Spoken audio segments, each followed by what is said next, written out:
भैया राजनीति से बड़ा दूर रह रहे हैं इन दिनों आप।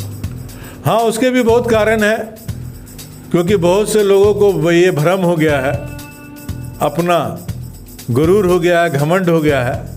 ठीक है, वो उनका है, वक्त और समय सबको उसकी औकात बताने का काम करता है एक आध व्यक्ति, उनको भी समय आने पर हर बात का जवाब मिलेगा, दिया जाएगा।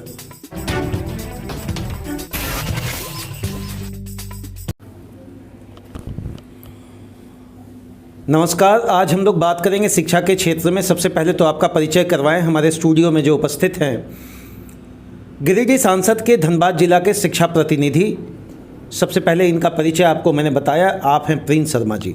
पहले तो आपका व्योम टीवी में स्वागत है। जी, आपका भी बहुत बहुत स्वागत है कि आपने मुझे बुलाया अपने व्योम टीवी चैनल पर अपनी बातें रखने के लिए।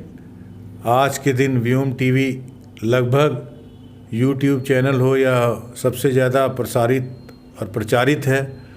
अधिक से अधिक लोग देखना चाहते हैं कि आप किन किन विषयों पर अपनी बात, जनता के मुद्दे, चाहे वो पानी से जुड़ा हुआ मुद्दा हो, चाहे बिट्टू बाबू का बंगला हो, चाहे शिक्षा से संबंधित मामले हों, कई प्रत्येक तरह के जन समस्याओं से जुड़े मामले जो कि पार्षद या पार्षद का चुनाव लड़ने वाले व्यक्तियों को उठाने चाहिए, वैसी भी समस्याओं को आपने अपने न्यूज़ चैनल के माध्यम से लोगों के बीच में लाने का प्रयास किया। सरकारी अधिकारियों हों, जिला प्रशासन के लोग हों या बीसीसीएल के अधिकारी हों, और इसीलिए आज मुझे भी ऐसा लगा कि नहीं, मुझे भी एक अपनी बातें रखने के लिए सरकार को या जिला प्रशासन को व्योम टीवी के माध्यम से मैंने भी चुना कि मैं भी अपने बातों को रखूं।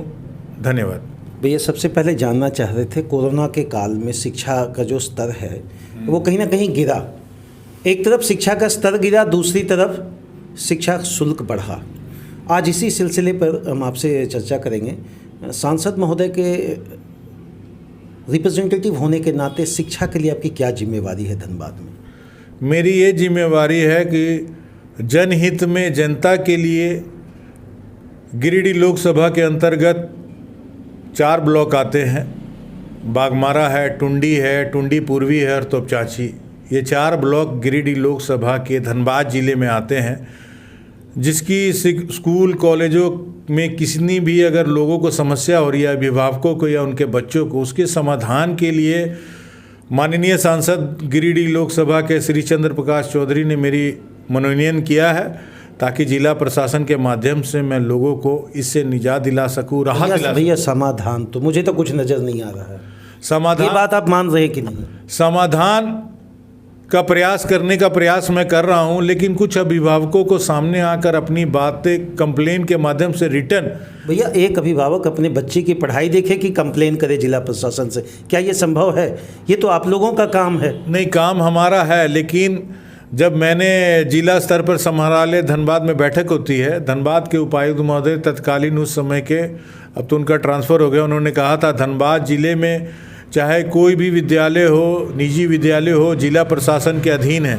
अगर कोई भी राज्य सरकार के नियमों को लागू नहीं करेगा तो उस पर हम कार्रवाई करने का काम करेंगे। ये आए दिन सोशल मीडिया पर हम लोग देखते हैं, बहुत सारे गार्जियन फ़ी डाल दे रहे हैं कि जहां मुझे केवल शुल्क लेना चाहिए था, अतिरिक्त शुल्क भी लिया जा रहा है। इस पर क्या कहेंगे आप? हाँ, बहुत से स्कूल के प्रिंसिपल से मैंने बात की है और बहुत से लोगों को निजात भी मिली है, मतलब उस समस्या से। लेकिन एक समस्या मेरे पास भी आई थी, लोग मुझे व्हाट्सअप कर देते हैं, चूँकि सोशल मीडिया का ज़माना है कि भाई ये लिया जा रहा है। तो अभी डीएसी धनबाद ने एक पत्र लिखकर टाटा डीएवी जो भेलाटाड़ में है उस पर मान्यता रद्द करने के लिए सीबीएसई को लिखने का काम किया है डीएससी धनबाद ने कि भाई क्यों ना आपकी मान्यता सीबीएसई की दिल्ली में चिट्ठी लिख के रद्द करा दी जाए। राज्य सरकार की जो गाइडलाइन है उसका पालन आपने नहीं किया और अभिभावकों से ज़बरदस्ती जो शुल्क लेने का आपने काम किया है उसका ब्यौरा आप हमें दें। ये बात आप मानते हैं कि विद्यालय लोग भी कहते हैं कि हमारे पास तो कोई चिट्ठी नहीं मिली, सरकारी कोई आदेश नहीं मिला, ऐसा कभी कभी अवहेलना देखने को मिलता है क्या? हाँ, सुनने को मिल रहा है। अभिभावकों ने ऐसा कहा है, स्कूल प्रबंधन समिति ने नहीं कहा। और सिर्फ जो रीएडमिशन फीस है वो राज्य सरकार केंद्र सरकार ने बंद कर रखी है, वो नहीं लेना है। लेकिन फिर भी शिकायतें मिली कि कुछ स्कूलों ने जो अपनी फ़ीस तय की थी उन्होंने अभिभावकों को, क्योंकि अभिभावक बच्चे के एग्ज़ामिनेशन के नाम पर डर के कुछ लोगों ने फ़ीस दे भी दी है। भैया ऐसे में आपकी जिम्मेवारी तो बड़ी हो गई। सांसद महोदय दिल्ली में रहते हैं और शिक्षा का क्षेत्र मैंने एक अलग जगाने का सबसे पहला रिप्रेजेंटेशन आपके हाथ में है। डीसी महोदय से क्या बात आपने रखा और क्या उधर से आश्वासन मिला आपको? उन्होंने उपायुक्त महोदय धनबाद ने हमेशा मुझे कहा, अभी तो नए संदीप जी आए हैं, संदीप सिंह जी हैं उपायुक्त महोदय, उन्होंने कहा उनके संज्ञान में मैं पिछले कुछ महीनों से बात उठाई थी, उनके संज्ञान में भी लाया हूँ कस्तूरबा भीम विद्यालय जो भीम कनाली में बन रहा है। भैया वो तो बना ही नहीं, बन कहाँ रहा है? हाँ बात सही है। हाँ, अभी बना नहीं है और धनबाद उपायुक्त महोदय ने अपने संज्ञान में ले लिया है, नोट भी कर लिया है और अगली बैठक में जब होने वाली है बहुत जल्द, तो मैं उनसे इस बातों को अपनी बातें पूछूंगा कि पैसे का बंडल बाट हो गया क्या? इसका जवाब तो मैं केंद्र का योजना है। हाँ, केंद्र का योजना है, इसीलिए ना मैं वहाँ स्थल पर जाकर मैंने देखा भी, और जब मैंने जाकर वहाँ देखा कि हाँ तो भाई सरकार के पैसे का दुरुपयोग। और मैं आपसे भी एक अनुरोध करता हूँ, चूँकि आप न्यूज़ चैनल चलाते हैं, अब आपका बहुत से लोग देखते हैं, हज़ारों लोगों तक आपका जा रहा है, तो आप भी एक बार जनहित में वहाँ जाके निरीक्षण करके आप अपने चैनल के माध्यम से भी जाके देखिए वहाँ पर, और फिर आप उन अधिकारियों से पूछिए कि भाई आखिर यहाँ हो क्या रहा है और अभी तक ये कार्य शुरू क्यों नहीं हुआ। क्या लगता है सांसद महोदय को भी ये आपको बताना चाहिए था, संसद में भी बात उठे, ये तो बहुत बड़ा मुद्दा है। केंद्र सरकार का इतना बड़ा पैसा महिलाओं बच्चियों के लिए, खासकर कस्तूरबा विद्यालय केंद्रीय योजना है, वहाँ कहीं ना कहीं भारी गड़बड़ी हुई। हाँ, तो मैंने उनके संज्ञान में, सांसद महोदय के भी संज्ञान में बात दी है और उनको बहुत अच्छा लगा कि नहीं सही मुद्दा है, इसको उठना चाहिए। और आप धनबाद उपायुक्त महोदय से मिलिए और उससे बात रखिए, यहाँ से समाधान हो जाता है तो ठीक है, अगर नहीं होगा तो लोकसभा के पटल पर इस बात को रखा जाएगा। और क्षेत्र में जो विकास की योजनाएं केंद्र द्वारा लाई जा रही हैं शिक्षा के माध्यम से, उसका पुरजोर हम बात रखेंगे कि भाई सारे काम पटल पर उतरना चाहिए और क्षेत्र के लोगों को इसका लाभ मिलना चाहिए। चूँकि कस्तूरबा विद्यालय अभी तक उसका लाभ नहीं मिला है यहाँ के लोगों को। प्रिंस शर्मा भाई साहब किस तरफ हैं, अभिभावक के तरफ हैं या नियम कानून को ही पहले मानते हैं? हम अभिभावकों की तरफ हैं, जनता की तरफ हैं, लोगों के साथ है, उनके साथ अन्याय नहीं होने देंगे, छात्रों के साथ अन्याय नहीं होने देंगे। किन किन स्कूलों को लेकर आप बहुत संजीदा रहे इधर, खासकर एक मंथ के अंदर मैंने देखा?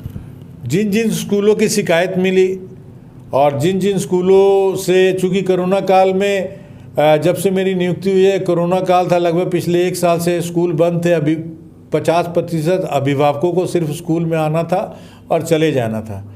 और अब जैसे कि अब धीरे धीरे आजकल से है कि बच्चों के स्कूलों में, सरकारी स्कूलों में भी मिड डे मील शुरू होने जा रहा है, कितने आ रहे नहीं है। अब मैं जाके स्कूलों का भी निरीक्षण करूंगा, ऑन द स्पॉट अचानक किसी भी स्कूल में जाऊंगा और जाके देखूंगा कि वहाँ की क्या स्थिति है, सरकारी योजनाओं का सीधा लाभ बच्चों को प्राप्त हो रहा है या नहीं।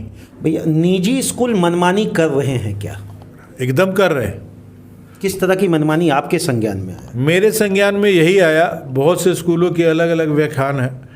कहीं पर है कि पीने की पानी की सुविधा अच्छी नहीं है, पीने के पानी की, कहीं पर ये हालत तो सरकारी विद्यालयों का भी है। हाँ, आपने निजी विद्यालयों का सवाल पूछा नहीं तो अच्छा, ये मानेंगे कि जब कहीं ना कहीं निजी विद्यालय जो छोटे स्कूल चला रहे हैं, बहुत कम पैसों में स्कूल को लेकर चलते हैं, अभिभावक को अच्छा फैसिलिटी देने की कोशिश करते हैं, उनमें और जो बड़े जिसको बिजनेस टाइक्यून मैन हम बोल सकते हैं एजुकेशन में, क्या कहेंगे भैया उनके लिए?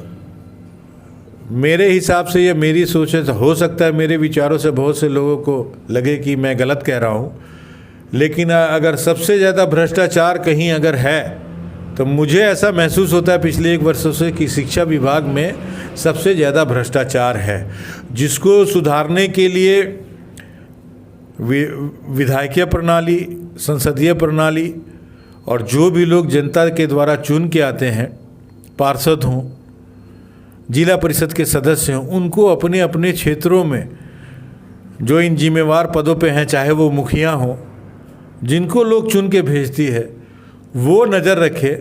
अगर वो सब जगह नहीं रख सकते तो अपने प्रतिनिधि वो भी नियुक्त करें, ताकि जब हमारा जैसे कहा जाता है कि बचपन ही ठीक नहीं होगा तो जवानी तो हम कह ही सकते हैं कि बिगड़ेली होगी। तो बचपन ही सुधारना पड़ेगा और इसका है शिक्षा। और जब तक शिक्षा नहीं होगा तो इस देश में अब APJ अब्दुल कलाम जैसे लोग कभी सामने नहीं आएंगे और साइंटिस्ट नहीं बनेंगे और इस देश के राष्ट्रपति नहीं बन सकते। अंतिम अभिभावक, विद्यालय, DAC, DO, जितने भी जिला प्रशासन के लोग हैं, शिक्षा को लेकर अंतिम क्या संदेश एक समाहित या समेकित समुचित तरीके से आप क्या देने जा रहे हैं? हमारे सांसद महोदय हमेशा इस बात के लिए चिंतित रहते हैं कि क्षेत्र में जितने भी स्कूल हैं, चाहे वो सरकारी हो या प्राइवेट हो, निजी विद्यालय हो, उन सब में सुचारू रूप से पढ़ाई हो, बच्चों का भविष्य के साथ कोई खिलवाड़ नहीं करे। और माननीय जो शिक्षा मंत्री हैं झारखंड सरकार, उनसे भी मिलने का समय मांगूंगा। अगर मिला तो जाके उनको अपनी बात रखूंगा कि एक शिक्षा नीति बनाई जाए जिससे कि सारे स्कूल उसके अधीन आए और इससे हमारा राज्य और प्रदेश और जिला और ब्लॉक का, देश का भविष्य उज्जवल होगा।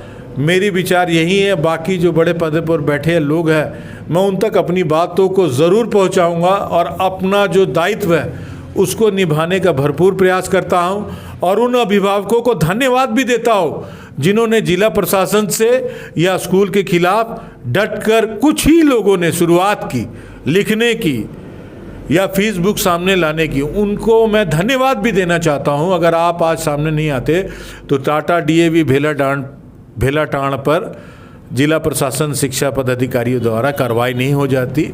जब सोचते हैं तो एक प्रॉपर प्लानिंग होता है और उसी प्लानिंग के तहत काम को अमली जामा पहुंचाया जाता है। प्रिंस शर्मा जी एक सक्षम, हर कोने से व्यक्तित्व के भी धनी हैं और अगर सांसद महोदय ने इन्हें शिक्षा के क्षेत्र में 4 ब्लॉक का प्रतिनिधित्व करने के लिए चुना है तो मुझे लगता है इनकी जिम्मेवारी बड़ी है और इन्हें अभिभावक, बच्चे, DAC, DO और जिला प्रशासन सारे लोगों को लेकर चलने का एक बहुत बड़ा दायित्व है। बहुत कम समय में इन्होंने उस चीज़ को निभाया है। उम्मीद करेंगे कि जो भी कंप्लेन है आपके पास, आप इनसे निजी भी संपर्क कर सकते हैं या चैनल में कमेंट्स कर जरूर उसका ये जवाब देंगे और आने वाले समय में शिक्षा के क्षेत्र में एक महत्वपूर्ण भूमिका निभाएंगे। धन्यवाद आप सभी का। धन्यवाद।